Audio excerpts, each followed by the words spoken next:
All right, all right. Welcome to the Whiskey Garage. Ladies and gentlemen, boys and girls, I don't know how many people are out there at, 5 o'clock in the afternoon on a Saturday watching this. But, I had a little bit of a day today, and I'm not going to get into the details, but, I will. Okay, here we go. You ever wake up in the morning and you're just in the mood, you're on the wrong side of the bed?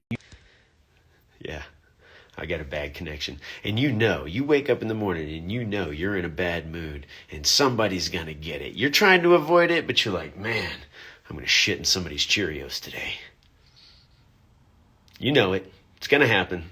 And then it happens. And you shit in that person's Cheerios and it freaking ruins their whole day. And it's a bad thing. And then there are days where you're just hanging out and somebody shits in your Cheerios. You know what I mean? And sometimes that's just life. You got a big delicious bowl of Cheerios and there's a turd in it. Either you shit in it or somebody else shit in it, and you got to see your way around the shit to get to those delicious fucking Cheerios. Sometimes that's just life. You got to eat around the shit. Okay? So, yeah. So I'm gonna go ahead and put them on blast right now. Top rocker Harley Davidson in Thousand Oaks, California, has had my Harley for 3 months, since September 13th, man. And I went in there today, and I wasn't happy about it. And old Red, the manager, he didn't want me in there bitching about it. Vince didn't want me in there bitching about it. These guys are basically trying to buy me off as I'm like saying, hey, you're freaking, you're Harley Davidson, man. You're supposed to provide quality service. Not happening, all right? So, yeah, man, it's just one of those things. It's just one of those things where, you kind of got to deal with it. I woke up, had a thing. I was in a bad mood. I went in there, and, I'll give it to Vince. He handled it pretty well, you know what I mean? And, but I would never take my Harley there ever again. Never again to Top Rocker Harley Davidson. All right. Anyway, so, yeah, I think I'm going to go ahead and tell a story. I'm going to tell a story now. Yeah, so when I was, we talked about grappling before. We talked about Royce Gracie, right? And, that I had this whole childhood. I grew up with grappling. Well, the reality is I was a high school wrestler, okay? And I got into wrestling in high school. That's where the majority of this cauliflower ear came from. And the reason that I got into wrestling is because I weighed 93 pounds when I was a freshman. All right, now I weigh like 185 to like on the fatter side, 208. but when I was, I was a late bloomer, you know what I mean? So I was a 14-year-old kid that weighed 93 pounds, and the varsity wrestling coach saw me and started drooling instantly. He's like, man, I could use this guy on my team. So he recruited me heavily, and I wasn't going to join unless my brother, who was a year ahead of me in school, also joined, and he turned out to be like a phenomenal wrestler. He's still a wrestling coach up in Northern California. Yeah, I didn't really know anything about wrestling. To me, wrestling was like WWF at the time. Like now the WWE, it was like Hulk Hogan and George the Animal Steel and like all of these guys, So I didn't understand the nuances of high school wrestling or collegiate wrestling. So I let this coach convince me to go out for the wrestling team because he was like, you'll be varsity, man. And I was like, I'm a freshman. I'll be on the varsity wrestling team. That's kind of badass. I got my ass kicked. You know what I mean? I went into that wrestling room. I didn't know shit. My brother came with me, and these guys just started wiping the floor with me. I had no technique. I had pre-adolescent muscles. You know what I mean? And the whole time, I just got balls in my face. I was like, this isn't cool. I don't think I can keep this up. High school wrestling. So then, I'm not going to quit anything that I start. I'm going to hang with it. And my brother's really digging it. I was like, okay, we'll do this. I'm on the varsity team after all. I'm here to take the forfeits or wrestle any other scrawny guy that comes along. I'm going to freaking tangle with him. So that year, it's 1989, by the way. I'm a freshman. It's 1989, November. We go to UC Davis, California for the Western States Classic wrestling tournament. And I'm never going to forget this day my whole life. I remember it in detail. I remember showing up for the weigh-ins, and we drove vans in, and our coach was like this Air Force guy. It was his first year coaching. He was this young Air Force dude. His name was Rob Miller. I'm going to go ahead and say it right now. His name was Rob Miller, and really super good guy, very motivated. And he was like some kind of wrestling champ in Michigan or something like that. I did, his credentials didn't really matter to me at the time because he knew more than me. That's all I needed to know. So we go in, we do the weigh-ins, and like the second that we walked in to this Coliseum, it was a Coliseum to me. Like, I'm from Yuba City, California. Yuba City, California. So the second that we walked in, the Yuba City Honkers, I knew that we were one of the poorest schools in the area, just based on like what we were wearing. Like these yellow sweatpants, man. Like, I'm talking like John Travolta, Grease style, banana yellow sweatpants with a big brown splotch in the middle that was supposed to be the silhouette of a duck, of a mallard, a honker, right? And it said Yuba City, and everybody called us Yuba Shitty. everybody called us the Yuba Shitty Honkers. So we walk in, everybody else is wearing like swishy tracksuits. You know what I mean? All high speed. They look like they're getting ready for the Olympics. I'm looking in the stands, man. It looks like it's just peppered with like, you got a yellow team over here. You got a green team over there. You got a blue team over there. You got all these teams. And this is like my first big experience with like high school wrestling. I'm like, holy shit, man. Like something's really going to go down here. They got 6 mats rolled out in the middle of this Coliseum. I'm telling you, it's a Coliseum. Like 6 mats rolled out. You got all these wrestlers down there like running around, cutting weight, doing all the crap that wrestlers do. And then we go to weigh-ins. I weighed in my clothes. I was in the 98-pound weight class. I weighed 93 pounds. I literally did not take off my clothes. Meanwhile, there's like 19-year-old dudes with full bush, just like dropping trowel and weighing in butt naked and squeezing butt cheeks, hoping it'll make them lighter or something like that. You know what I mean? Like there's weird shit happening. It's my first experience with this. So we leave, we go to breakfast, whatever, come back, and basically during warm-up, I'm just mimicking what everybody else is doing. I'm like, okay, I don't know what the hell I'm doing. I'm going to freaking grapple around with this guy. There was a dude there, Danny Villa. He grabbed me. My brother actually came along, even though he wasn't wrestling varsity at the time. He came along just to check it out. And I'm like, okay, so let's do this. So the first round comes around, and I got to fight this, I got to wrestle this lanky guy, right? He's super lanky. I don't remember maybe he was from Folsom or something like that, but super lanky dude, and he stacked me up probably in the second or third round. This guy stacks me up on my neck and my shoulders, and my legs are just bicycling in the air like crazy, and I'm flopping around, and my arms are flopping around. I don't know what to do. You know what I mean? And this kid freaking stuck, done. Go over to the coach, and he was like, well, that didn't go like we wanted it to. I was like, no, I don't think it did at all. But I gave myself a break. I was like, this is my first time ever doing this. No big deal. I lost my first match. Whoopity-doo. So then I got to wait like 10 hours or however long it is until I get to wrestle again, because they got to go through all the weight classes and every single wrestler that showed up and yada. Nobody's been eliminated, so it's a long wait. In between that time, I'm just kind of casually hanging out with all of the juniors and seniors who actually deserve to be on the varsity wrestling team. And, I'm kind of hanging out by myself, all 93 pounds of me, nervous about, like, am I making the team look bad? And the answer's not yet.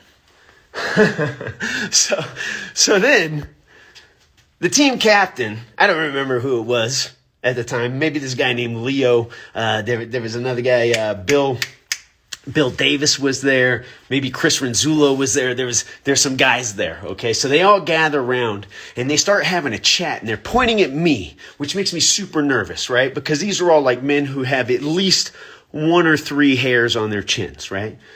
So these guys are pointing at me and whispering and talking and laughing, okay? And there's nothing worse than feeling like somebody's whispering, talking, and laughing at you, right? So we all know this.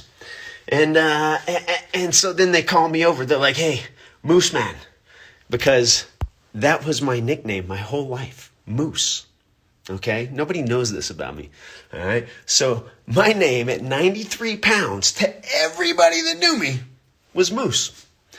So they call me over. Hey, Moose, come over here.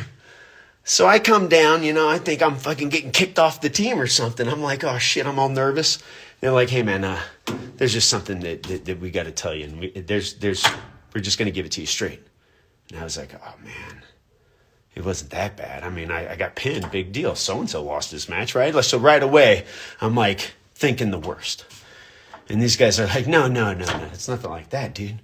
They're like, you get to wrestle the chick. And I was like, what? They were like, yeah, man, there's this chick here from Independence High School. Her name is Susie, and she's a badass, bro. And you got to wrestle her. And I was like, nah, these guys are messing with me. It's my first time varsity, right? I went to band camp. I got freaking spit on during initiation, which was fucking horrible. I think I cried. But like, this is the 80s, right? We did terrible things to one another. So I think they're lying to me. I go running down to where all the seating charts are. And I look at the 98-pound weight class, and I find my little name right there, M. Willis, Yuba City. And then right below it, I'm like, ha-ha! It's S. I don't remember her last name. Whatever her last name is, I was like, I'm wrestling this dude. They're like, yeah, the S stands for Susie, my man. That's Susie Rodriguez, I think it was. I'm not sure. They're like, you got to wrestle Susie. And I was like, no way. So I walk away. My brother is laughing at me, right? Like, he's like, oh man. He's like, you better not lose. So I'm super nervous, right? So we get called down to where you kind of warm up, you know what I mean? It's like the staging area, right, for the wrestling matches. We get called down there, and everybody's running around, warming up, and doing all this crap to get ready for their matches. And I'm just looking for the chick, right? The chick, Susie. And I don't see anybody. I just see a bunch of people in their tracksuits, like warming up. And then so they call me over. They're like, hey, M. Willis, Yuba City. I come up. I was like, that's me. They're like, S. Rodriguez, Independence High School. And then this grown woman, to me at the time, this grown woman comes off of the mat wearing this blue jumpsuit. And she's like, yeah, that's me. And I'm looking at her and I'm like, I cannot wrestle this person. I can't wrestle this person. You know what I mean? Like, I can't do this because I'm 14 years old. Like, you want me to tussle with this girl out there on the mat? Like, something's going to happen that's going to be embarrassing for me and everybody else involved, right? So that's the first thing going through my head is like, this girl's really attractive, right? The next thing going through my head is like my brother saying, don't get your ass kicked. So then they send us out to the mats. She's having a conversation with me on the way. She's like, hey, are you a freshman? I'm like, yeah, I'm a freshman. She goes, I could tell. So already she's playing with my head. So we get to the mats and my coach is there, right? My coach, Rob Miller. He's like, all right, he comes over. He just finished with the heavyweights where like freaking, our heavyweight just like won a big match. It's a big deal. So the crowd's already kind of going nuts. And he comes over to my match. And in 1989, I don't know, man. I don't know. So the coach comes over and he's like, hey, where's your guy? I said, I don't have a guy. He goes, did you get a bye? Meaning, I got passed on to the next round. I was like, no, I got to wrestle. I have to wrestle. I have to wrestle that girl right over there. And I point at her. And then he starts describing all of these moves that I don't know nothing about. All of this stuff that I should do. And I'm pretty sure he was talking about sex moves. I'm not sure. I was 14 years old. I didn't know what the hucklebuck was, but he was like, you got to huck it in there. And he's like, hucklebuck, figure whatever. And I was like, okay, that's not helpful. So as I'm like taking off my tracksuit, right, I'm wearing this brown singlet that is so worn out in the legs that they're like bells. My little sticks are like the thing, the dangler, the ringer inside of a bell with these things, right? So I'm in danger of losing, my little giblets out the side any second, right? And then I've got this headgear it's like the muffin style. It's the Princess Leia headgear that like has its own like cracks and warps and gnarliness in it, right?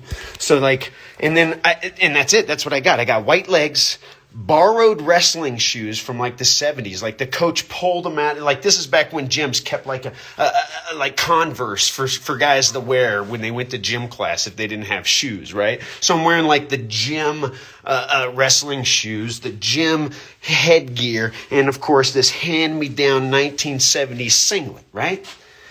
Coach is like, get out there, and he like smacks me on the ass, right? Because that's what we did back in the fucking 80s. We smacked each other on the ass, and it was okay. It didn't mean anything.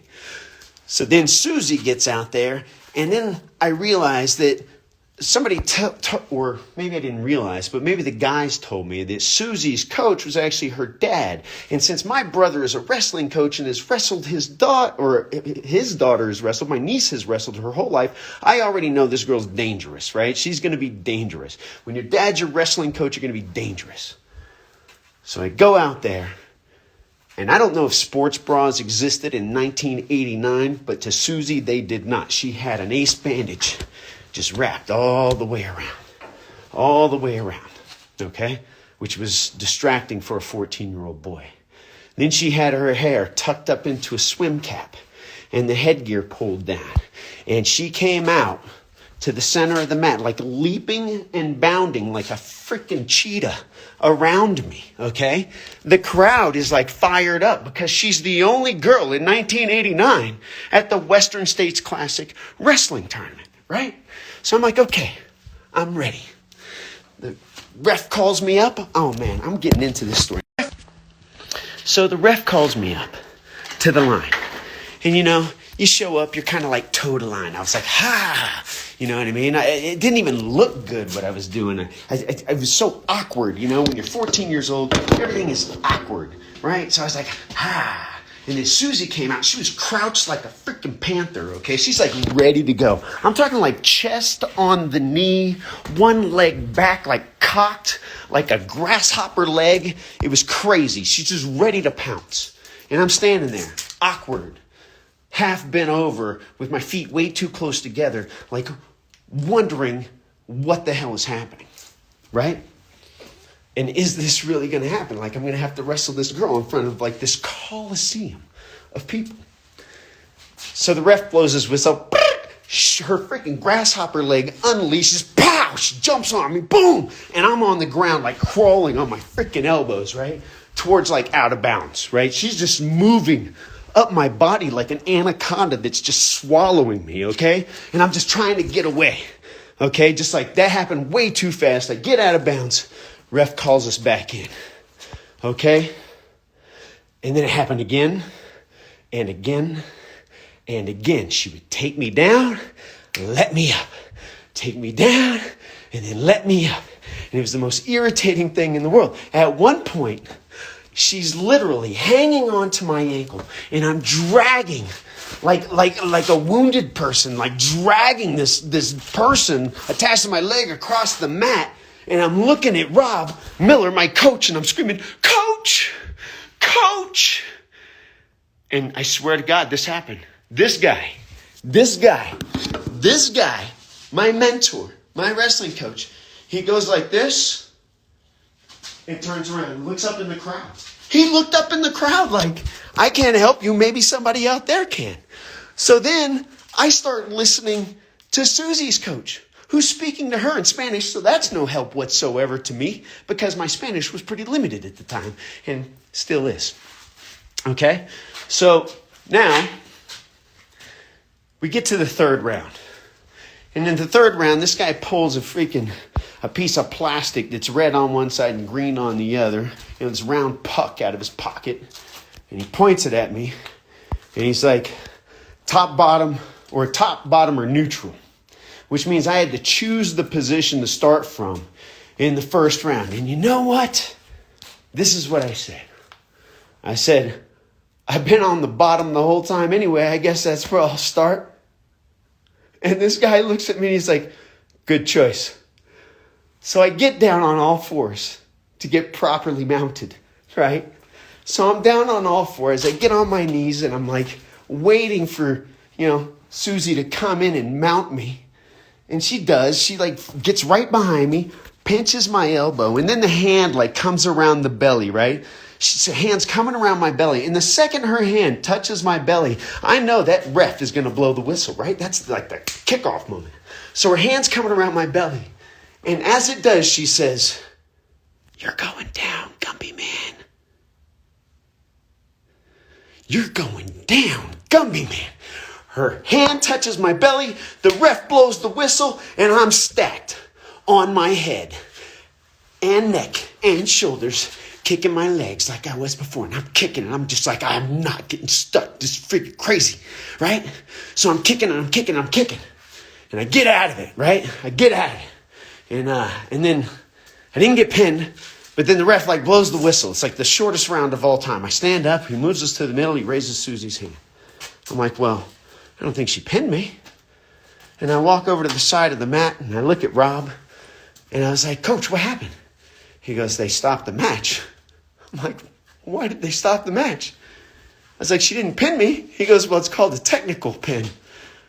When your opponent scores so many more points than you that it's impossible for you to overcome, they just called the match. They stopped it. They threw in the towel.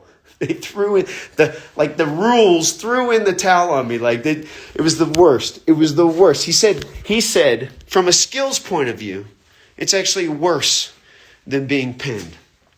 And then I reflected on everything that had happened in that match. And I remember just hearing the crowd screaming, these blood-curdling screams, every time she took me down.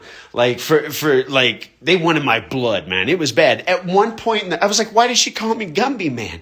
And then in my head, I remember, at one point in the match, she had my arm twisted so far back this way that I could see my own elbow over my shoulder from the opposite arm. She was cranking on it, right? So then my brother comes to me, and I'm really upset about this. I was like, well, this is freaking awesome. And my brother says, "Man, that was fucking terrible." He's like, "You got to go home and tell Dad." And I did. And my dad wasn't happy about it. He was really unhappy. He was fucking pissed, as a matter of fact. My dad was really upset that I got my ass kicked by a girl. And then I was like, how can you get pissed off at me for getting my ass kicked by a chick when I've watched my big sister pick up grown-ass men in the Air Force and dump them on their freaking noodles, concussing them, and freaking putting them out of whatever game we were playing at the time? And you think that there's not another girl out there in the world that's a badass like that? And he was like, okay, that's a good point. So, 4 years later, I'm a senior in high school. I'm one of the captains of the wrestling team because I really freaking got after it. And I go to the, where the hell were we?